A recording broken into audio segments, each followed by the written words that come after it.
Hello, everyone, and welcome back to another deep dive. Today, we're gonna look inside something you probably use every single day: your TV remote. That's right. We are in Unit 2, Electrochemistry. And we are tackling a topic that I think often scares students a bit, the Nernst equation.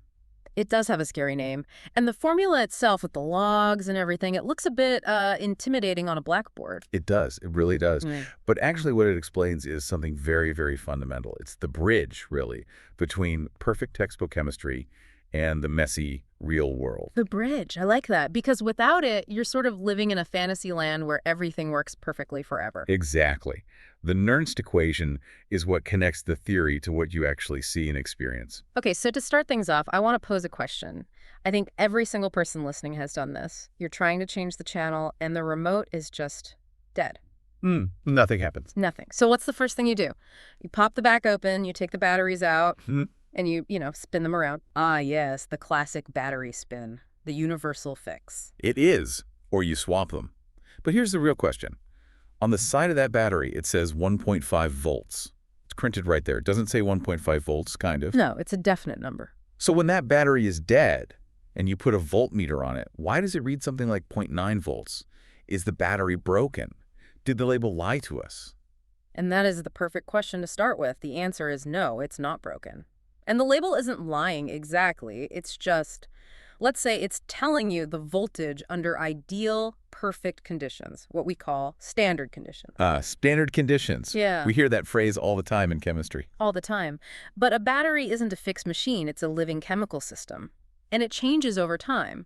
The Nernst equation is basically the rule that explains why that voltage slides all the way from 1.5 volts down to 0.9 and then eventually to 0. So it explains the slow death of a battery. It explains the slow death of a battery. So we care about this not just for an exam, but because it explains why our gadgets don't last forever. It's also how we design things like glucose monitors for diabetics or pH meters. It's a very practical, very important equation. Okay, so let's unpack this. For a student who's sitting there and is maybe a little lost already, how do we explain the Nernst equation at the simplest, most basic level? At the absolute simplest level, it's a calculator. Think of it as a reality check calculator. A reality check. Yes, in your textbook, you learn about E naught, the standard cell potential. That's the voltage when everything is perfect. Temperature is 298 Kelvin, and most importantly, the concentration of the solution inside is exactly 1 molar. Which is actually quite concentrated, isn't it? It's very concentrated. And real life is almost never exactly 1 molar. So the Nernst equation just says, okay, you're not a 1 molar, fine. Here's your actual voltage. It calculates the voltage based on how much chemical fuel is left in the tank. So voltage isn't just one fixed number. No, and that's the key thing to understand. Voltage is like a push. The Nernst equation tells us that this push gets weaker as the fuel or the reactants get used up. High concentration of reactants means high voltage.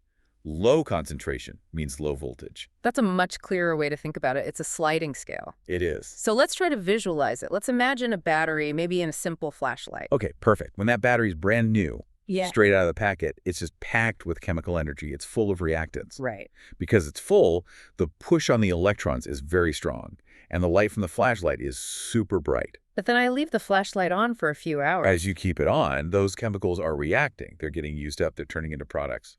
So the Nernst equation is the formula that's tracking this drop in energy. It's saying, okay, half your fuel is gone. Your voltage is now a bit lower. And the light gets dimmer. Exactly. You've used up 90%. Your voltage is very low now, and the light is very dim. So at the particle level, what's happening? Why does having less of the chemical stuff mean less of a push? It's all about the driving force. You can imagine the reactants are like a huge, dense crowd pushing to get through a gate. Okay.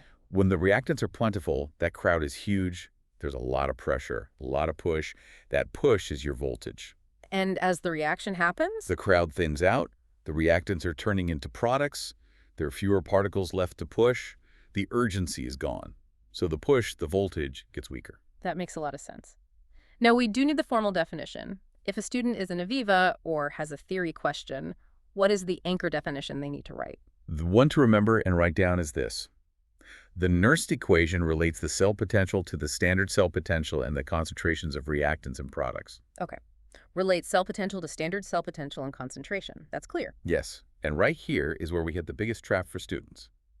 the most common mistake. And what's that? Confusing E with E naught. Students see that a zinc copper cell is 1.1 volts in the book, and they think that's it. It's always 1.1 volts. But that's not true. It's only true in that one magical situation, standard conditions. Hmm. E equals E naught only when the concentration is 1 molar. Every other time, E, the actual potential, is different. It changes. So E naught is like the sticker price on a car, and E is what you actually pay. That's one way to think of it. Or, here's an analogy I find useful. Think of the Nernst equation as a thermometer for a battery. The thermometer? How so? It measures how tired or energetic the battery is. A fresh, new battery is like something with a high temperature. It has high voltage. And a used one. A used battery has cool down. It has a low voltage. The Nernst equation is the tool that lets you read that specific temperature, that specific voltage at any moment in its life. I like that. It's a health meter for the cell. Exactly. Or if you prefer a more mechanical analogy, think of a pressure gauge on a big water tank. Okay, picturing a water tank on a roof. When that tank is completely full of water, the water is your reactance. The pressure at the tap at the bottom is very high. No, Right, very high. that pressure is your voltage. Now, as you open the tap and start draining the water level drops. The pressure of the tap also drops. The Nernst equation is the formula that calculates the exact pressure for any given water level. That really clarifies why it exists. It sounds like before this equation, scientists could only really talk about a full tank. Correct. That's exactly the problem Walther Nernst solved back in 1889. We knew about standard potentials at 1 molar, but that's not reality. He created the maths to connect the ideal theory to the practical world. Without it, we couldn't build something as precise as a glucose monitor. We'd just be guessing. Okay, let's do a mental movie to lock this in. I want everyone listening to try and picture this. We are in a lab. Let's picture a standard cell. You have a beaker, and inside is a deep, rich blue solution of copper sulfate. We all know that copper ions are blue. Okay, snapshot 1. The battery is fresh. Exactly. The solution is a really dark blue, high concentration of copper ions. You look at the voltmeter connected to it, and it's reading a strong 1.1 volts. Everything is working at maximum capacity. Now, snapshot 2. We let it run for a while. Okay. The reaction has been happening. Copper ions are leaving the solution and becoming solid copper. So that dark blue color, it starts to fade. It's becoming a pale, light blue. And the voltmeter. The voltmeter has dropped. It's not 1.1 anymore. Maybe it's reading 0.95 volts. And finally, snapshot 3, the battery is almost dead. The solution is nearly clear now. Just a very faint trace of blue. Most of the reactants are gone. The voltmeter now reads, let's say, 0.80 volts. Maybe even less. So the visual takeaway is, as the color fades, the voltage drops. That is it. As concentration drops, voltage drops. The Nernst equation is just the math that describes that fading color. That's super helpful. Let's talk about some other examples. One of the most interesting ones is something called a concentration cell. Yes, this is a brilliant example. Normally, you think you need 2 different metals to make a battery, right? Zinc and copper, for instance. Right. But a concentration cell proves that you can make a battery using 2 strips of the same metal. Wait, really? So you could have copper on both sides? Yes. You have 2 beakers, both with copper electrodes. But in one beaker, the copper solution is very concentrated, very dark blue. In the other, it's very dilute, very pale. And that creates a voltage. Why? Because nature wants balance. Electrons will actually flow from the dilute side to the concentrated side to try and even out the concentrations. The difference in concentration itself is enough to drive the reaction and create a voltage. That is amazing. So it's not just about the type of metal, it's about the imbalance. Precisely. And a more high-tech example is the pH meter, the little digital pen you dip into a liquid. Oh, to check if it's acidic or basic. Yes, that device is a tiny electrochemical cell. It doesn't count the acid particles. It measures a voltage. How does that work? Well, pH is just a measure of hydrogen ion concentration. So the meter measures the voltage that's generated by those H+ ions. Then, inside its little computer chip, it uses the Nernst equation to convert that voltage reading into the pH number you see on the screen. So this is doing the calculation backwards. It measures E to figure out the concentration. Exactly that. A high concentration of H+ gives 1 voltage. A low concentration gives another. The meter just translates it for us. Which brings us all the way back to our remote control battery. We can finally answer why it dies. Yes. The big takeaway is that a battery is not a constant voltage source. That's a myth. It is a concentration-dependent voltage source. Which is why a flashlight gets dim over time or a toy car slows down. Correct. As the battery gets older, the chemical ratio inside is changing. You have more products and fewer reactants. And the Nernst equation dictates that the voltage must go down.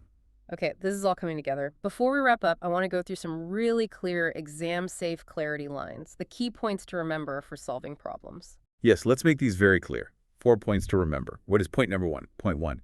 When Q, the reaction quotient, equals 1, that is standard conditions. In this case, E is equal to E naught. So if everything is 1 molar, the book value is the real value.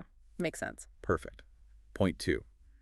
When Q is less than 1, this means you have a high concentration of reactants, lots of fuel. Okay, Q is less than 1, lots of fuel. Then your actual voltage, E, will be greater than the standard voltage, E naught.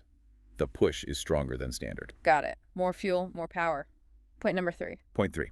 When Q is greater than 1, this means you have a high concentration of products. The reaction has been running for a while. It's getting clogged up. Exactly. In this case, E will be less than E naught. Your voltage is lower than the standard value because the battery is getting tired. And the final point, the end of the road for the battery. Point 4. When E equals 0, the voltage is 0. The system is at equilibrium. In simple terms. The battery is dead. The reaction has stopped. Q is now equal to K, the equilibrium constant. Game over. That's a perfect summary. Q less than 1, high voltage. Q greater than 1, low voltage. E is 0, dead battery. It's that inverse relationship. High products, high Q means low voltage, low E. If you remember that, you'll be fine. Let's do one final super quick recap of everything, the main points. Okay. The core idea is that the Nernst equation connects concentration to voltage. The image to remember. The fading blue beaker. As the color fades, the voltage drops. And the analogy. It's the thermometer for a battery's health. It measures its energy level. And the most critical exam tip. Remember that inverse relationship. High Q, meaning lots of products, means a low E, a low voltage. Your battery is dying. This has been brilliant. It really makes the equation feel less like abstract math and more like just describing a dying flashlight. It's the whole point. Once you see it as a tool for predicting how the real world works, it stops being scary and starts being useful. So the next time you see your phone battery at 10%, you can just remember that there's a tiny Nernst equation calculation happening, telling you there's not much chemical push left. Thanks so much for listening to this deep dive. Good luck with your studies, and we'll catch you in the next one.